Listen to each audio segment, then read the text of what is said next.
Hello, and welcome to episode 27 of Modern Media Review, the podcast that reviews the media. Gets up like an inquisitive squirrel, totally enthusiastic about its nuts, and then usually forgets where they're hidden. Or in the case of what we're going to review this week, finds the nuts to be somewhat less tasty than expected. I'm Robin Gibson. And I'm Sean Gollogly. That was a very involved intro, Robin. Sorry about that. I liked it. Well, as long as we don't end up as roadkill, I don't mind. I was hoping for something equally involved when I sat down to watch the new Sky Arts broadcast. Four-parter. Yeah, 4-part documentary on punk, called Punk, just in case you were worried about ambiguity or layers of meaning. They're sort of hitting the BBC 4 Friday night rockumentary market with this, I think. Or trying to get in on it. Even to the extent that they've realised you have to have Don Letts on there in his hat talking about sound. Oh, he didn't actually talk about sound systems here, He did didn't get sound systems in, which I was disappointed about, because when you're playing Don Letts Bingo, that's bang up there, isn't it? They don't have the archive footage of the sound system that they have in all the BBC ones, though, do they? No, they don't. This is an American-produced documentary that is co-produced by Iggy Pop. And, which I was impressed by and didn't realise, even though I'd watched the credits. Well, the credits, have you noticed how they're tiny writing? Terrible for ageing punks, because you can see their names, but you can't see underneath what band they were in. Well, also, surprisingly, a lot of these ageing punks are not around anymore. Yeah, but, people die. I guess that is the natural order of things, yeah. Yeah, it's the cycle of life, even in punk. Anyway, the point is, the co-executive producer with Iggy Pop is a guy called John Varvatos, who I'd never heard of. So I looked him up, because I thought maybe he's someone interesting from the US punk scene, because it's very US-centric, isn't it? Turns out that this geezer's a fashion designer. He says rock and roll was the catalyst for his interest in fashion. It turns out that he's turned the legendary CBGB club, where the US punk scene really was fermented, into a fashion boutique. A bit like turning a mine into a heritage centre. Absolutely. Except that he doesn't even have the punks in his heritage, because he's got central to his musical efforts to connect music to fashion. He's managed to get Ringo Starr to model for the company.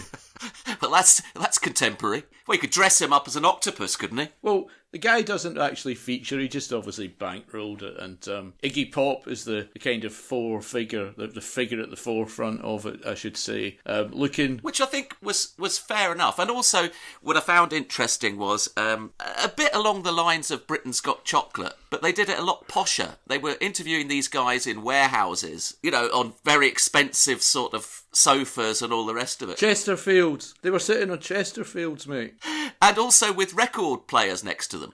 Well, this is where the problems set in for me, because it all seemed, as I said, I was looking for something a bit deeper, but then I thought, can music documentaries get any deeper? I mean, it's a fairly superficial thing to sort of sit down, play some records, and at least unlike in those classic album shows, they didn't sit there and actually plonk out the tunes on a guitar to show you how they played them. Something I've always thought is unnecessary, because we know they played them in the first place. But they were all playing air guitar along with these old punk records, and they'd very deliberately put them on vinyl so that it seemed authentic. And the whole thing, this is not what punk was about, is it? It's preserving... Well, I don't think punk was about listening to what 60-year-old men who are carrying a bit too much timber thought about themselves as youngsters. Exactly, and it's like the record collector thing of curating everything and categorising it. I was going to say preserve it in aspect, but I don't really know what aspect is, do you?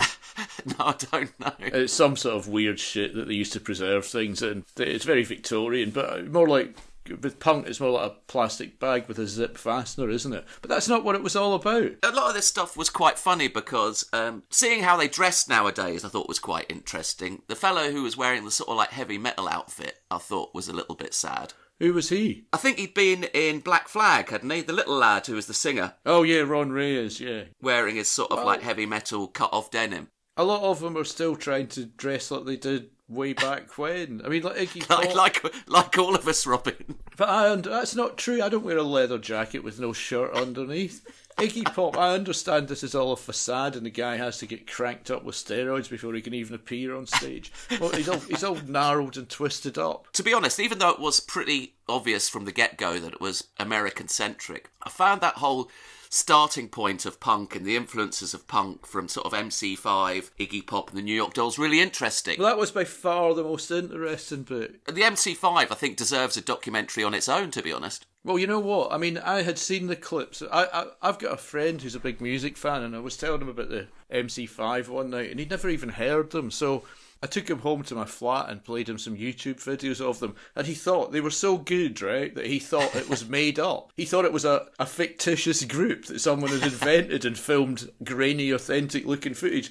Honest truth, that. It is great when you hear it. It sounds very fresh. Oh, it's incredible, yeah. And Wayne Kramer, the guitarist, was a very good witness for the whole scene because he seems to know what was going on, have sort of decent memory of what was going on, which is unusual. And he went right back to the whole thing of, the Yippies, who in those days were sort of, I mean, that's pretty obscure now, the Youth International Party, who were like counterculture, sort of revolutionary organisation. I actually stayed with the Yippies once. Did you? Yeah, during the same trip where I met Wayne Kramer.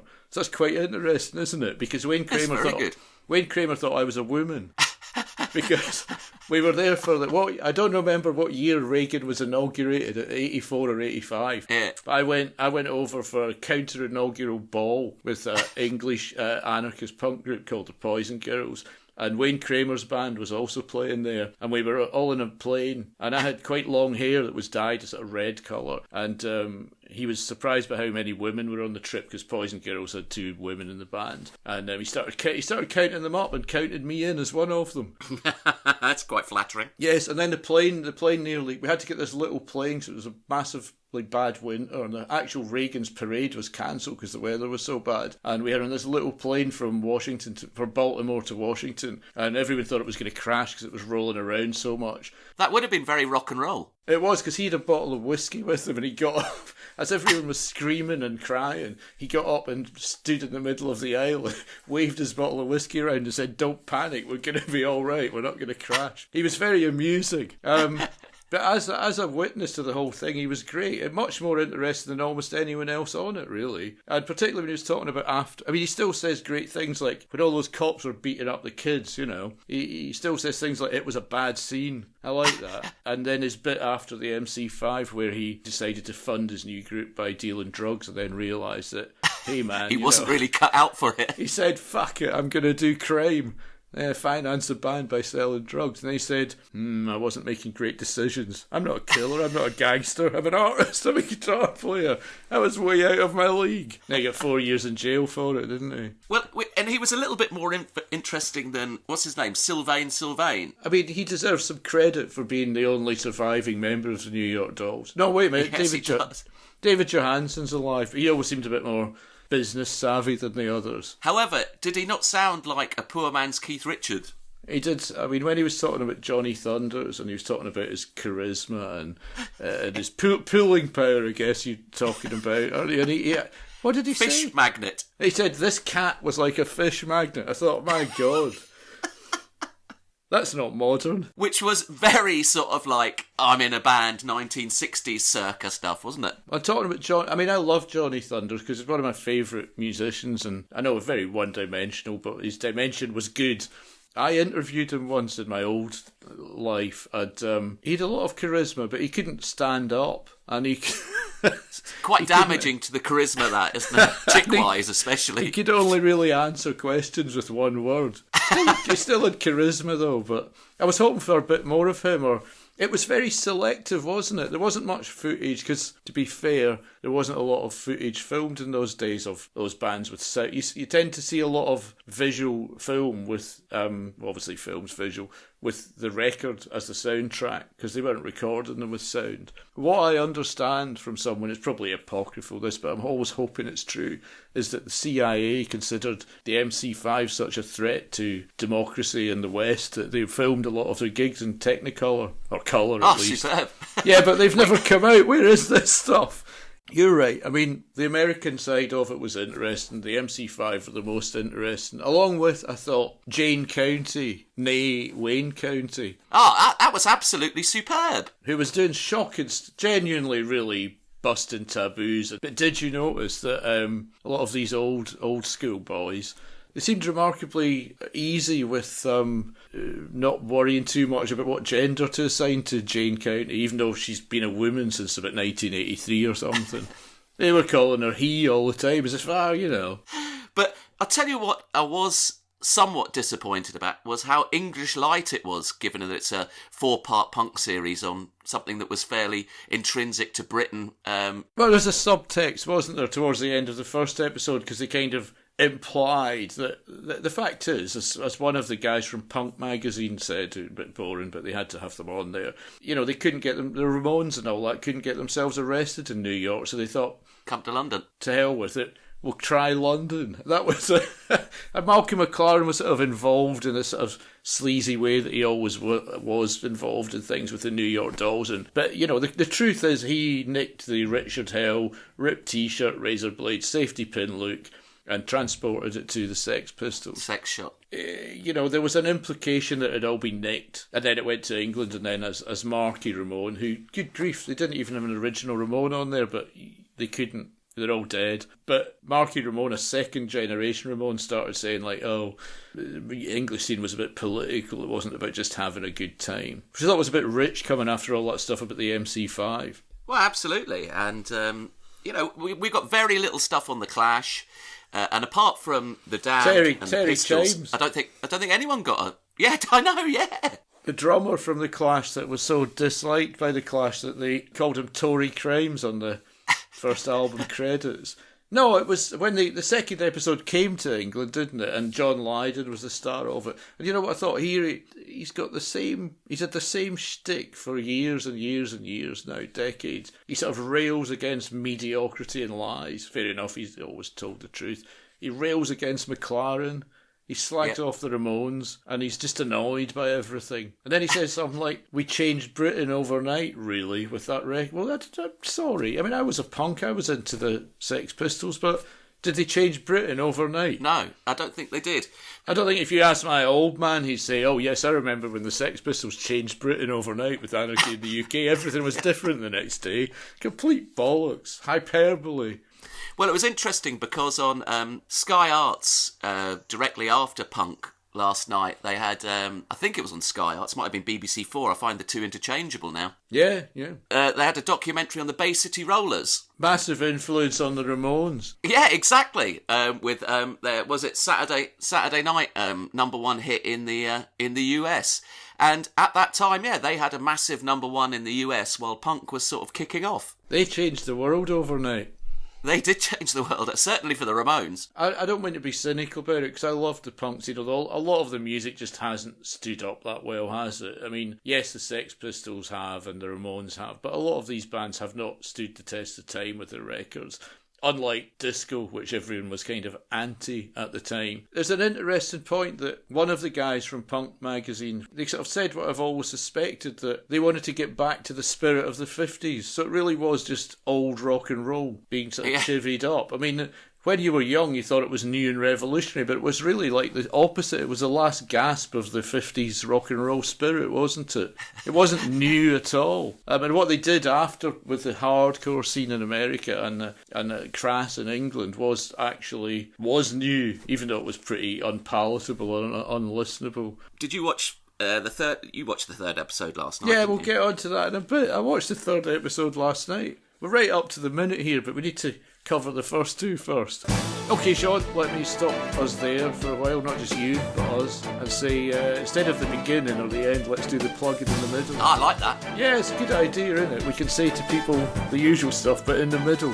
Remember to listen to our podcast on YouTube and subscribe on YouTube if you like. And you can also get us on Apple Podcasts, iTunes, Spotify, Google Podcasts. That all sounds quite impressive now, doesn't it? It does. Oh, by the way, I was going to ask you, since the last one, have you been using your Echo Dot? She's in the cupboard. Yeah. She's in the cupboard, mate. Can she still record you from there? No, she's unplugged. I'm not having her in the house. Well, I don't mean that she's playing acoustic music in the wardrobe, mate. I don't care if she's unplugged or not. I'm not having her switched on. And to get back to the point, remember to visit the website if you're not already on it, which is modernmediareview.com. And I thought I'd like to say hello to listeners in South Korea, because we get these statistics, don't we, We of do. where people are. So I'm picking one country that stood out recently, which was South Korea. I don't know who you are, don't know where you are except for South Korea, but salutations. Yeah, exactly. We haven't had anyone from North Korea yet, so Well, you don't know that. if you're listening, no, you don't. But I think the internet's somewhat limited there.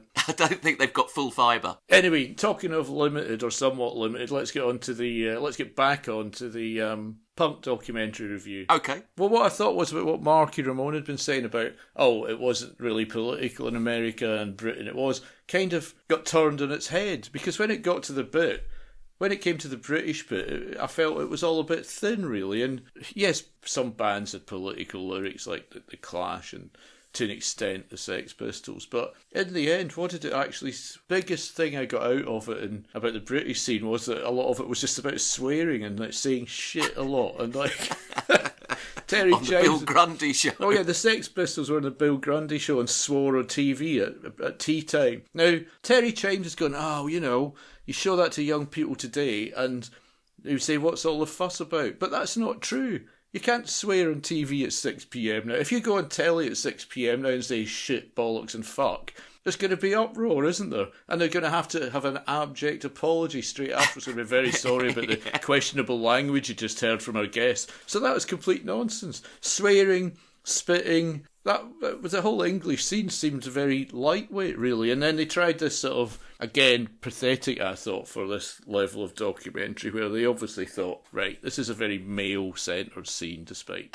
We'll get some women in. So they got on the slits, and like they had them a fairly decent chunk on them, which some people might think is enough, but it's not, is it? Where were all the other women from the scene, like Susie Sue and the late Polystyrene and Pauline Murray from Penetration, Chrissy Hind, Gay Advert, Jordan, who was a sort of acolyte who's just got a new book. Chrissy Hind got a 10-second slot, I think, and John Lydon mentioned polystyrene in passing, I think, didn't he? It's all tokenism. Given that the genre is meant to have allowed, and did allow, women to come through and be proper players in the music scene, and it definitely did achieve that, it gave them short shrift. Except that because it was American-centric, we did get a lot of that stuff from, female artists that were coming out in not just CBGBs, do you know? Well, I think they had a paucity of guests when you think about it. I bet they tried to get on, they had Debbie Harry. I bet they tried to get, like, Patti Smith and Tom Verlaine and really key people from the New York scene, and they weren't on there. And I think probably tried to get someone else from the Clash. Instead, really, the first episode, Iggy Pop was the star of it. The second episode, John Lydon was the star of it, and that was your whack, really.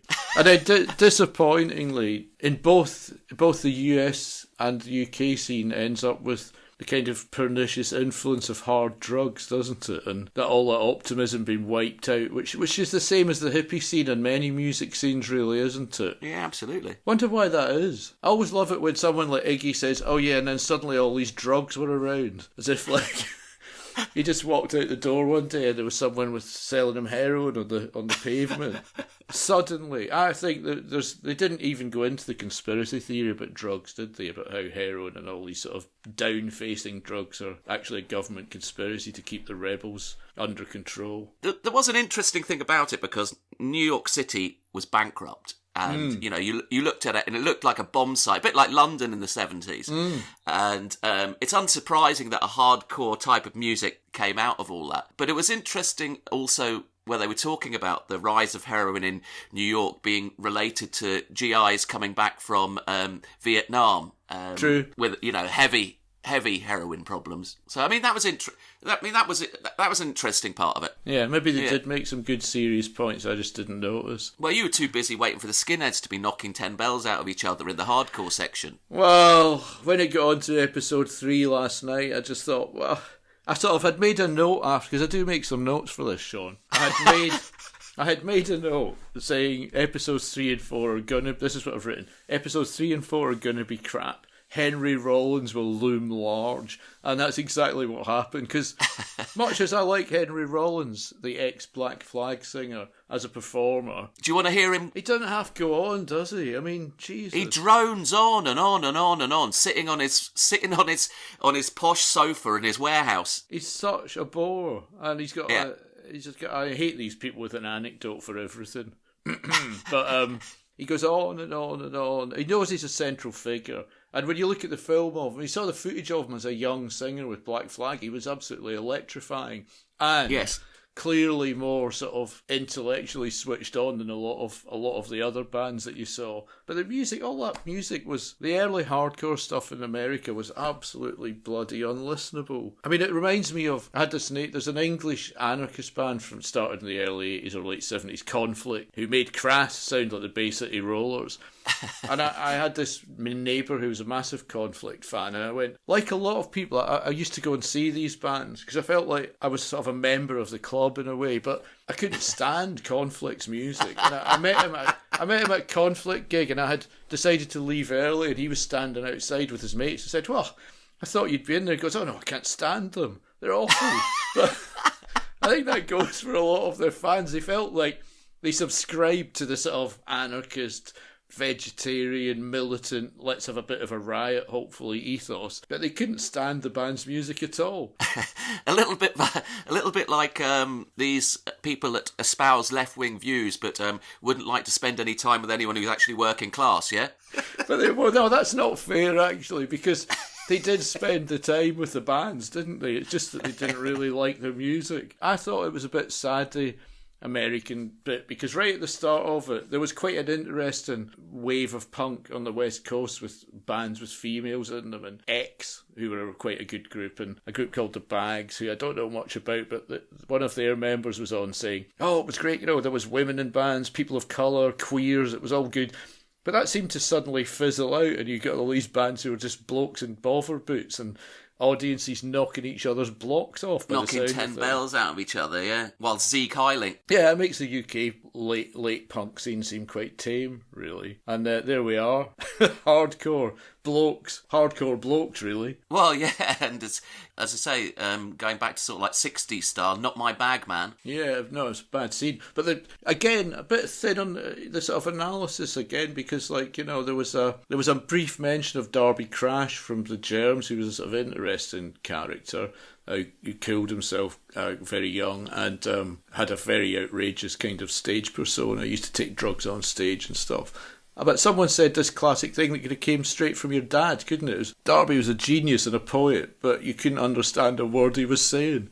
So, could they not elaborate on that a wee bit? I felt the whole thing got thinner and thinner as it went on and never really got up to top speed. And then I thought, is there a top speed to get to? I don't know. It was all very attempting to be very worthy, but it was only half the canvas, really, I think. Well, again, I keep going back to this thing of how these guys are stuck in a moment, because Jello Biafra was on last night, from the Dead Kennedys, talking about how outrageous they were and how they, caused mayhem, and it was, okay, he didn't like the really kind of Nazi stuff, but that was about the only line he drew. But not that long ago, he was on a joint tour, God knows why, with a hip-hop outfit called Odd Future, who are a bit outrageous, frankly, and a bit punk in their way, and he was doing loads of interviews moaning about their bad behaviour. And I thought, what have we come to here? These guys just they just believed in, as we said, old rock and roll chivied up a bit, which I think is a crass lyric, actually. And they couldn't resist their sort of playing along with their old records, and Iggy Pop saying, yeah, the Ramones, what a great fucking groove. Oh, when did this guy last hear a groove? That's not a groove. It's a beat. It might be a beat, but it's not a groove. And this whole thing of how many times did someone say, yeah, they were so fast they played their set in under 17. Why is it always 17 minutes? I bet it was 20, but this thing's become something. They played their set in under 17 minutes.